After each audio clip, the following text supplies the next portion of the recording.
uma ideia, uma concepção, um entendimento que os seres vivos, eles se modificam com o passar do tempo, e essas modificações são passadas para os seus descendentes, né?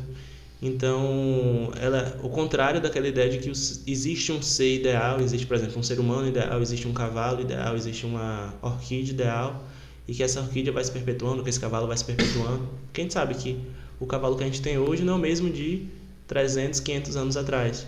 E aí tem até uma frase famosa de um evolucionista, né, o Dobzhansky, que ele fala que nada na biologia faz sentido a não ser a luz da evolução. Ou seja, se você ignora esse processo evolutivo, meio que tudo fica fragmentado, fica aquela coisa que os naturalistas faziam, né?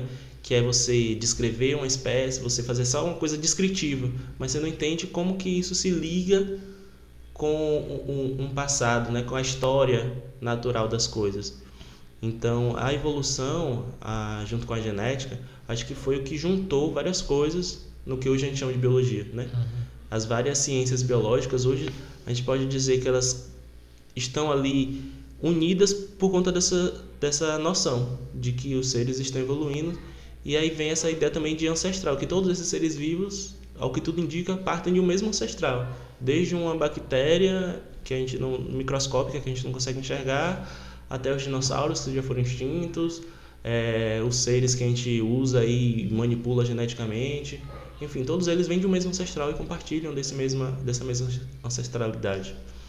Então, isso daí dá um certo sentido, assim, na história natural das coisas para a biologia. Mas aí gera muitas interpretações errôneas, né? Desde essa visão do homem ser uma evolução do macaco, numa ideia linear, né? Que a gente diria que existem seres mais simples e seres mais complexos, e esses seres vão sempre se tornando mais complexos. E aí a ponta seríamos nós, né? Os seres perfeitos, com consciência, com inteligência, com capacidade de manipulação. E a gente sabe que não é. Tipo assim, existem seres, claro, com características mais simples, mas se eles permanecem vivos até hoje, quer dizer que essas características foram capazes de manter essas formas de vida. Então, mesmo as bactérias, que não tem nenhum núcleo lá na sua célula, ela é um ser tão complexo, no sentido evolutivo, quanto os demais. Porque aquela forma de vida simples conseguiu permanecer no tempo, né? E deixar descendentes que têm essas mesmas características. Então, esse processo evolutivo não é um processo de tornar seres mais complexos. Então, seres de hoje são melhores ou mais complexos do que os de ontem. Não, são aqueles que sobreviveram, que se adaptaram e passaram essas adaptações, né?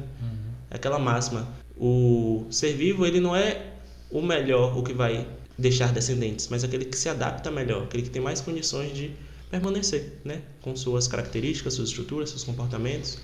E aí, os seres que nós temos hoje mais próximos, né? Como no caso do ser humano, os outros primatas, os gorilas, chimpanzés, orangotangos, eles compartilham de um mesmo ancestral, nessa ideia de ancestralidade, né? E esse ancestral é mais próximo do que aquele compartilhado com outros seres. Então, os primatas, incluindo os seres humanos, tem um ancestral aí na casa dos milhões de anos, que era um grupo só. Que ele foi se adaptando a diferentes condições, a diferentes histórias, do ponto de vista evolutivo, que gerou o orangotango para um lado, o chimpanzé para o outro, o ser humano e os outros hominídeos, né, que já ficaram aí também no tempo, né, no histórico, foram extintos, como australopithecus, Homo erectus, enfim, outros hominídeos que não são exatamente com as mesmas características que nós temos.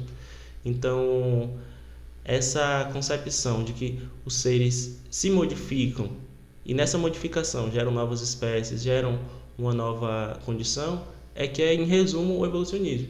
E aí, pensando, você falou, né, nessas concepções errôneas da ideia evolucionista, né, principalmente na ideia de Darwin, que foi meio que o grande responsável, né, por esse entendimento da evolução que nós temos hoje.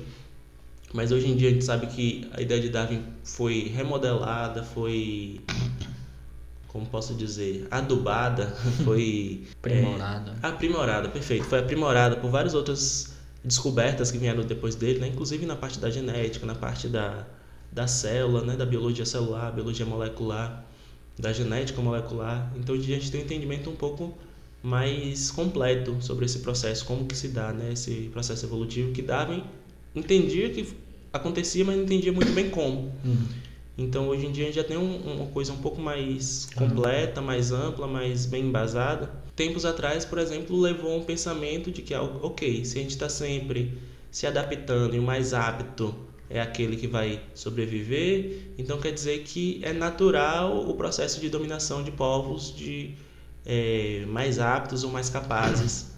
De certa forma, que a gente chama de darwinismo social, né? Essa ideia de que está sempre na disputa, né? Está sempre uma seleção. Essa seleção, essa disputa vai selecionar os melhores, vai selecionar os mais adaptados, os mais adequados, como se o mundo fosse uma eterna disputa. E claro que isso é uma visão que a gente tem ali, né, do mundo natural, dos animais, das plantas, mas que não necessariamente contempla toda a realidade, né? A gente sabe que, ok, as espécies estão ali disputando entre si, estão querendo, né, ter recurso, ter espaço, ter luz, ter nutrientes, mas ao mesmo tempo também elas cooperam. A gente falou mais cedo das abelhas, que, né, precisam do seu alimento, para isso vão buscar nas plantas, que precisam ter um polinizador. Então existe também relação de cooperação entre os seres. Existem seres ali na mesma espécie que só existem porque existem juntos, né? Você tem aí pássaros, peixes, animais como zebras, enfim, seres que só vão existir coletivamente. E o ser humano, acho que é a maior prova disso, né? Todo o conhecimento que nós temos para a gente estar aqui hoje, né, falando desse jeito, é porque foi uma construção coletiva de séculos e milênios. Os materiais, a tecnologia, tudo isso foi uma construção coletiva da humanidade. Então essa ideia de que a gente está sempre em disputa, principalmente que naturalmente ou biologicamente certos corpos, certas raças vão ter uma posição superior e por isso precisam subjugar as outras, é uma visão totalmente distorcida, errônea. Exatamente, distorcida, equivocada, eu diria até cruel, assim, sabe? De você usar o conhecimento científico, o dito científico, para justificar esses movimentos, né? Exatamente, de dominação e enfim, de barbaridade, como aconteceu, né, no caso da escravidão, como na colonização, enfim. Nazismo. Justamente. De justificar que uma raça é superior à outra. Ou que tem mais condições de tomar decisões, né, e decidir o caminho da humanidade. E sendo que não tem isso, né? Você não tem povos mais ou menos atrasados, mais ou menos desenvolvidos, mais ou menos capazes. Você tem povos que vivem sua vida daquela maneira. E que, claro, podem cooperar entre si. Mas na história da humanidade a gente viu que isso nem sempre aconteceu. Mas eu acho que hoje em dia, com essa consciência que a gente tem do processo histórico, do entendimento da igualdade biológica, de certa forma, e da pluralidade de modos de vida, a gente tem condição de levar uma vida que minimize isso, que evite isso ao máximo, que não só evite, como batalhe para que isso cesse, que esses processos se tornem cada vez mais uma coisa do passado.